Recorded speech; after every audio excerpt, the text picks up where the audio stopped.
Dosa bukan hanya membuat manusia kehilangan rupa dan gambar, tetapi manusia juga kehilangan kemuliaan. Dosa membuat manusia terpisah dengan Tuhan. Dalam keterpisahan manusia, bahwasanya dosa membuat manusia berjalan di dalam bayang-bayang kematian, sehingga membawa manusia kepada maut itu sendiri. Kematian itu membuat manusia tidak bisa berbuat apa-apa, mengharapkan pertolongan dari Tuhan. Tidak bisa. Dosa memisahkan manusia dengan Tuhan. Dan Yesus jelas berkata dalam Yohanes 15 ayat 5, akulah pokok anggur yang benar dan kamulah ranting-rantingku.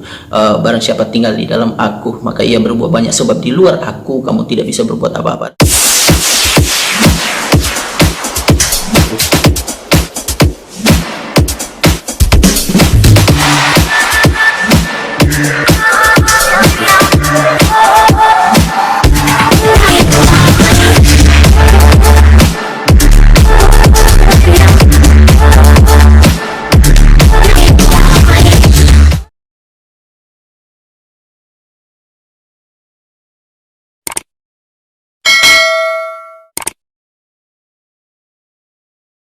Salam sejahtera bagi kita sekalian dalam kasih Tuhan kita Yesus Kristus. Shalom Besim Hamasia. Bapak Ibu, saudara yang tentunya diberkati oleh Tuhan kita Yesus Kristus. Dalam kesempatan ini tentunya kita dalam masa-masa momen di mana kita memperingati atau mengenang tentang pengorbanan Kristus yang rela menyerahkan nyawa buat kita, dia mati dan bangkit buat kita untuk menyelamatkan kita. Dan tentunya dalam momen peringatan Paskah ini, saya kembali hendak berbagi kepada kita sekalian dalam bentuk share mengenai satu tema sederhana, tentunya bertolak dari satu teks Yohanes 3 ayat 16, teks yang tidak asing buat kita. Di sana berkata, karena begitu besar kasih Allah akan dunia ini sehingga ia telah mengaruniakan anaknya yang tunggal, supaya setiap orang yang percaya kepadanya tidak binasa melainkan beroleh hidup yang kekal. Bertolak dari teks itu, satu tema yang hendak kita bahas dalam share ini, yaitu memahami kesempurnaan dari karya Kristus bagi dunia, ya di dalamnya, yaitu bagi manusia. Tentunya Bapak Ibu yang diberkati oleh Tuhan kita Yesus Kristus, saya ingin memulai dengan satu pertanyaan yang perlu kita renungkan, adalah bahwa mengapa Kristus harus datang ke dalam dunia.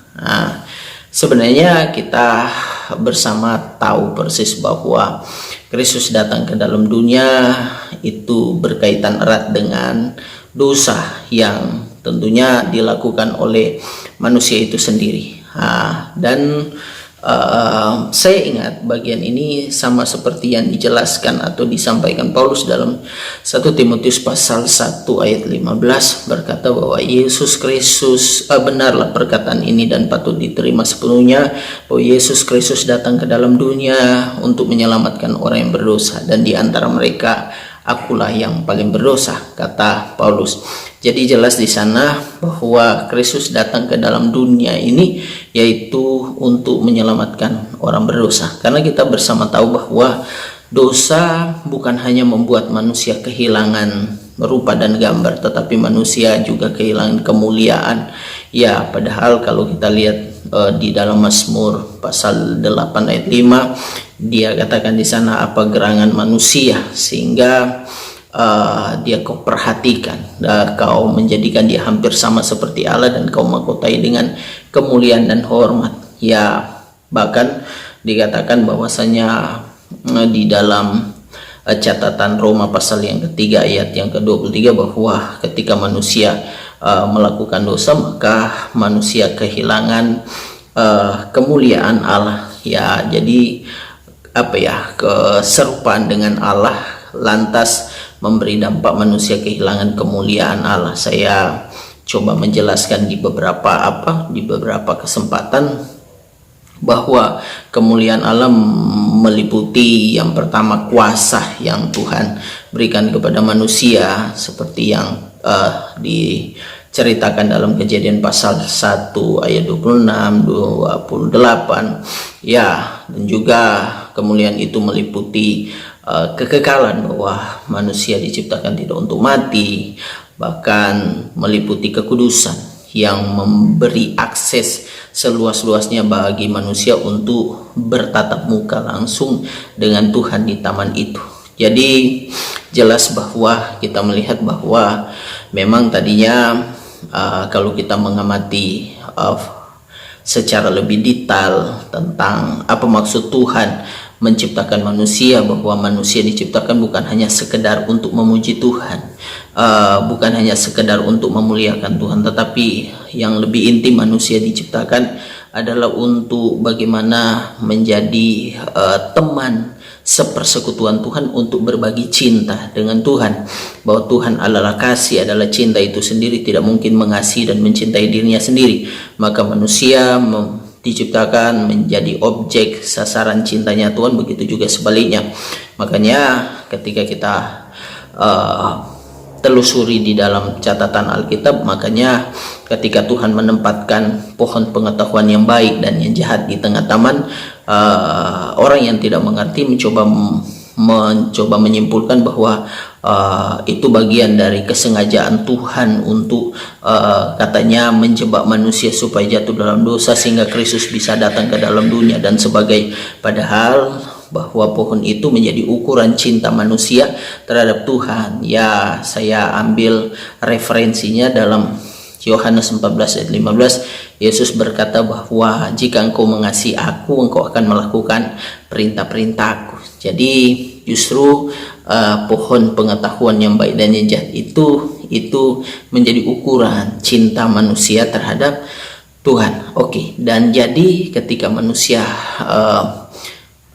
melangkahi perintah Tuhan, ya menjadi sebuah bukti bahwa manusia tidak lagi mencintai Tuhan, maka tentunya keberdosaan itu, penyimpangan dan pelanggaran itulah yang membuat manusia kehilangan rupa dan gambar dan kemuliaan Allah. Dan kemudian yang paling menyedihkan adalah bahwa dosa membuat manusia terpisah dengan Tuhan. Ya, di dalam Yesaya 59 ayat 1-2 berkata bahwa sesungguhnya tangan Tuhan tidak kurang panjang untuk menyelamatkan kita, dan telinganya tidak kurang panjang untuk mendengar doa kita, tapi yang merupakan pemisah antara kita dengan Allah kita ialah kesalahan kita yang membuat Dia menyembunyikan diri, yaitu dosa kita.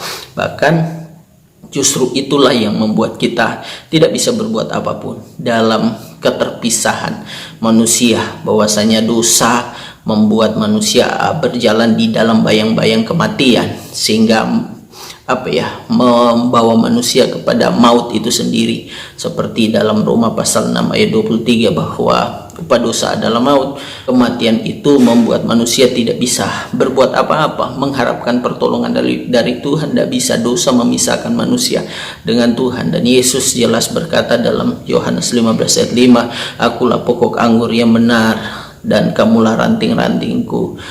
Barang siapa tinggal di dalam aku, maka ia berbuah banyak, sebab di luar aku kamu tidak bisa berbuat apa-apa. Artinya bahwa manusia yang berjalan dalam bayang-bayang kematian oleh karena berjalan dalam dosa atau hidup di dalam dosa membuat manusia juga tak berdaya, karena sesungguhnya dosa membatasi manusia dengan Tuhan dan membuat seolah-olah Tuhan tidak bisa berbuat apa-apa. Tapi bersyukur dalam keberadaan itu, sekalipun manusia kehilangan segalanya ya yang Tuhan anugerahkan kepada manusia, manusia tidak pernah kehilangan satu dari hati Tuhan, yaitu cintanya. Makanya dalam sepanjang perjalanan sejarah dari Adam dan Hawa semenjak manusia jatuh dalam dosa, Tuhan terus Tuhan terus berinisiatif bagaimana menyelamatkan manusia. Ya, inisiatif pertama ketika manusia jatuh, yang muncullah rancangan keselamatan itu dalam Kejadian 3 ayat 15, nubuatan pertama tentang kedatangan Kristus ke dalam dunia. Bapak Ibu yang diberkati oleh Tuhan kita Yesus Kristus, ada dua hal yang perlu kita pahami mengenai kesempurnaan karya Kristus datang ke dalam dunia untuk menyelamatkan manusia. Yang pertama adalah karya Kristus untuk menyelamatkan manusia termaktub dalam Yohanes pasal 14 ayat yang ke-6, ketika Kristus berkata, "Akulah jalan dan kebenaran dan hidup.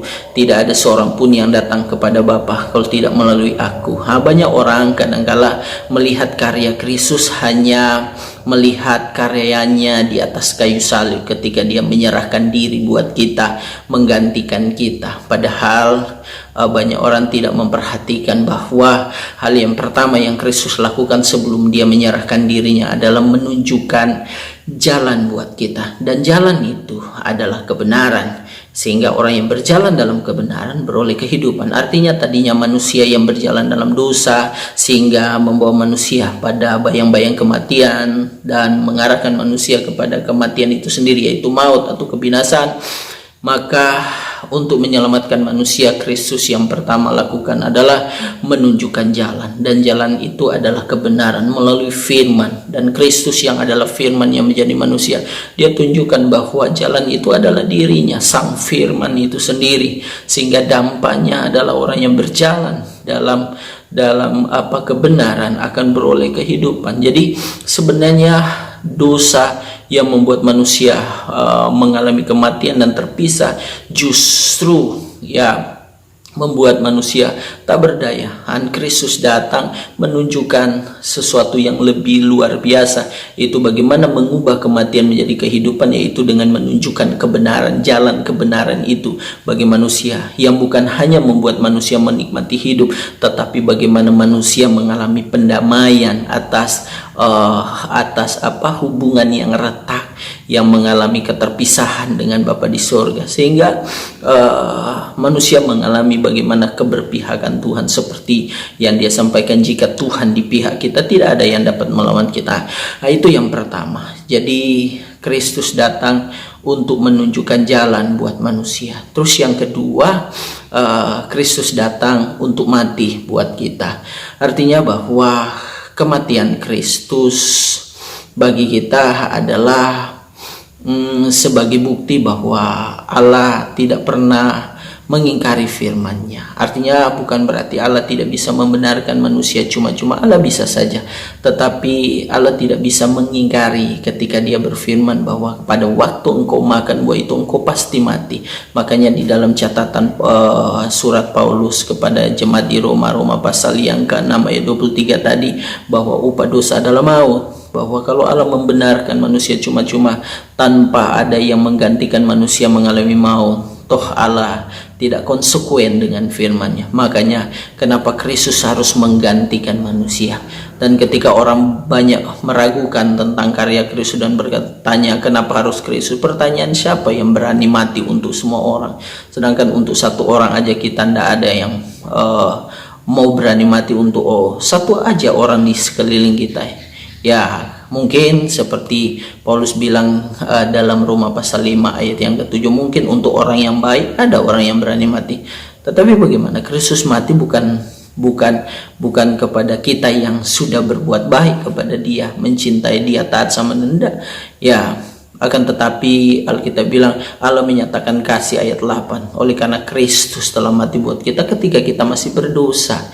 Nah, ini yang paling penting, bahwa kematian Kristus adalah sebagai wujud nyata keadilan Tuhan, sehingga ketika Allah membenarkan orang-orang yang bersedia untuk mengubah jalan hidupnya yang tadinya berjalan dalam dosa, terus mengubah menjadi orang yang berjalan dalam kebenaran, maka ketika Allah membenarkan mereka tidak perlu lagi mengalami maut, karena Kristus sudah menggantikan orang-orang yang bersedia untuk mengikuti apa yang Yesus tawarkan. Nah, inilah yang disebut iman. Nah, iman ini adalah sebuah kesediaan yang didorong oleh rasa percaya mengikuti apa yang disampaikan oleh orang yang dia percaya, dalam hal ini Kristus. Nah, makanya itulah yang sebut bahwasanya oleh firman Tuhan bahwa dalam Kisah pasal 17 ayat 30, dengan tidak memandang zaman jahiliyah di mana-mana Allah menghendaki semua orang harus bertobat. Nah, bertobat artinya dari kata metanoia adalah perubahan cara berpikir. Ya, karena hidup ini ditentukan oleh pikiran kita. Yesus pernah berkata dalam Matius pasal 6 ayat 22, mata adalah pelita tubuh. Jika matamu baik, terang seluruh tubuhmu. Jika matamu jahat, gelap seluruh tubuh. Artinya hidup ini ditentukan oleh cara kita menilai, melihat, memahami, dan mengerti. Pembaharuan cara berpikir. Bedanya anak-anak dengan orang dewasa tergantung cara berpikir. Ini yang dimaksud. Bahwasanya ketika kita memutuskan untuk hidup dalam kebenaran yang dimulai dari tentunya bersedia merenungkan firman siang dan malam. Makanya kenapa di dalam Mazmur berkata bahwasanya orang yang merenungkan firman siang dan malam seperti pohon yang ditanam di tepi aliran air yang menghasilkan buah pada musimnya, apa saja yang diperbuatnya pasti berhasil, seperti di Yosua pasal 1 ayat 8 gitu kan, bahwasanya jangan lupa memperkatakan kitab Taurat ini, renungkan itu siang dan malam supaya engkau bertindak hati sesuai yang tertulis di dalamnya, supaya dengan demikian perjalananmu akan berhasil dan engkau akan beruntung. Karena kita tahu bersama bahwa Tuhan tidak pernah bertindak di luar firman-Nya. Ya, bukti tadi Yesus harus mati karena untuk menggenapi atau menunjukkan bahwa eksistensi Tuhan, bahwa Tuhan tak pernah salah berfirman. Ini yang penting buat kita fahami Bapak Ibu yang diberkati Tuhan. Jadi tentunya semua yang dilakukan Kristus adalah untuk mewujud nyatakan rancangan Bapa di sorga mengenai manusia. Ya, di dalam Mazmur 139 ayat 16 dia bilang, matamu melihat selagi aku bakal anak, dan dalam kitabmu semua tertulis hari-hari yang akan dibentuk sebelum ada satupun hari sebelum ada satupun satupun dari hari-hari itu. Bahwasanya di situ dijelaskan bahwa sebelum kita lahir Tuhan sudah buat blueprint mengenai skenario kehidupan kita. Makanya dalam Yeremia 29 ayat 11 berkata bahwa aku tahu rancangan apa yang ada padaku mengenai kamu, rancangan damai sejahtera bukan kecelakaan, untuk membawa kamu kepada hari depan yang penuh harapan. Inilah yang hendak digenapi Bapa di surga dalam cintanya melalui Kristus dengan menunjukkan jalan supaya kita berjalan dalam kebenaran, seperti dalam Yesaya 32 ayat 17, di mana ada kebenaran di situ ada damai sejahtera. Damai dan sejahtera. Damai itu bicara jaminan kondisi hati, sejahtera bicara jaminan kondisi ekonomi kita. Ya, di mana ada kebenaran, di situ juga ada ketenangan sebagai akibat dampak dari kebenaran itu, dan ketentraman. Ya, bukankah itu juga menggenapi bagian dari salah satu bagian dari doa Bapa kami dalam Matius pasal 6. Ya, Bapa kami yang di surga, dikuduskan namamu, datanglah kerajaan. Bukankah Roma pasal yang ke-14 ayat 17 berkata bahwa kerajaan Allah bukan terdiri dari soal makan dan minum, tetapi soal kebenaran, damai sejahtera, dan sukacita oleh Roh Kudus. Artinya kalau orang hidup benar pasti damai sejahtera dialami. Bahkan yang terakhir adalah sukacita menjadi bagian dalam hidupnya. Ini yang penting, bahwasanya kesediaan manusia untuk bagaimana mengalami pembaharuan cara berpikir. Hari-hari ini kita melihat ada banyak orang kecewa karena berpikir bahwa Tuhan yang menentukan segala sesuatu. Artinya kalau bisnisnya bagus, dia bisnisnya sukses, dia mengalami keuntungan, meraup keuntungan yang banyak, dia berkata oh itu dari Tuhan. Tapi kemudian ketika bisnisnya bangkrut, dia pailit, ya itu juga dari Tuhan gitu kan. Ketika dia dia berhasil dalam studi, itu dari Tuhan. Ketika dia gagal, itu dari Tuhan. Padahal ada banyak orang lupa bahwa statement itu tidak sampai di situ, bahwa Tuhan menentukan segala sesuatu, tidak titik tetapi koma. Bahwa Tuhan menentukan, ada lanjutan, bahwa Tuhan menentukan segala sesuatu berdasarkan apa yang kita tabur dalam hidup ini. Ya, Galatia pasal 6 ayat 78, bahwa jangan sesat, Allah tidak biarkan dirinya dipermainkan, apa yang ditabur orang itu yang dituainya. Ini yang perlu kita fahami dalam hidup ini. Jadi dengan kata lain Bapak Ibu yang diberkati Tuhan, ya, dua bagian tentang karya Kristus, kesempurnaan karya Kristus ini saling terhubung dan tak bisa dipisahkan satu dengan yang lain atau satu sama lain. Bahwa ibaratnya contohnya Anda mau menolong teman dekat Anda atau saudara Anda yang terlilit hutang. Ya, sekalipun Anda menebus hutangnya, berkali-kali pun Anda menebus hutangnya, membayar hutangnya berdasarkan bunganya, ya berapa kali pun Anda menebus itu, kalau cara berpikirnya tidak diubah, kalau cara pandangnya tidak berubah, dia akan terus terlilit hutang. Dan begitu sampai ribuan kali Anda tebus hutangnya, dia pun akan tetap terlilit hutang. Nah, ini yang perlu kita pahami. Kalau kekristenan tidak bersedia untuk merubah jalan hidupnya, berhenti hidup dalam dosa dan hidup dalam kebenaran, maka akan menjadi sia-sia pengorbanan Kristus buat kita di atas kayu salib. Dan pertanyaannya, sampai berapa ribu kali lagi Kristus harus menebus kita, harus mati di atas kayu salib?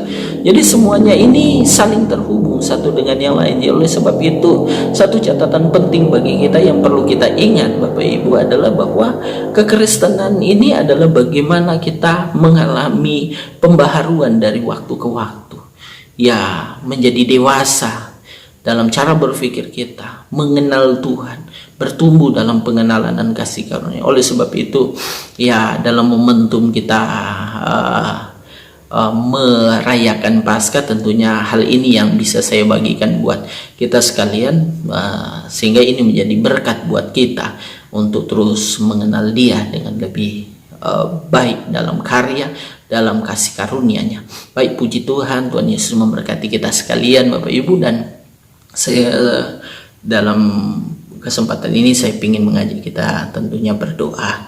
Mari kita berdoa. Kami bersyukur Engkau Bapa yang baik, dalam apa yang kami bisa perbincangkan dalam kesempatan ini juga mengenai apa yang Kau lakukan dalam kesempurnaan karya-Mu yang menyatakan kasih Bapa yang ajaib bagi kami, yang tak pernah berubah, yang tak pernah dapat dibatasi dengan kelemahan keterbatasan kami. Kami bersyukur dan kami percaya bahwa semua yang kami tangkap dan terima menjadi berkat bagi kami, yang mendatangkan mujizat yang terus mengubahkan kami. Sebab kami tahu kami ditetapkan bukan di bawah tapi di atas, bukan jadi ekor tapi jadi kepala. Di dalam nama Yesus kami berdoa. Amin. Baik Bapak Ibu, sampai jumpa di kesempatan mendatang. Tuhan Yesus memberkati. Shalom, Mama Sia.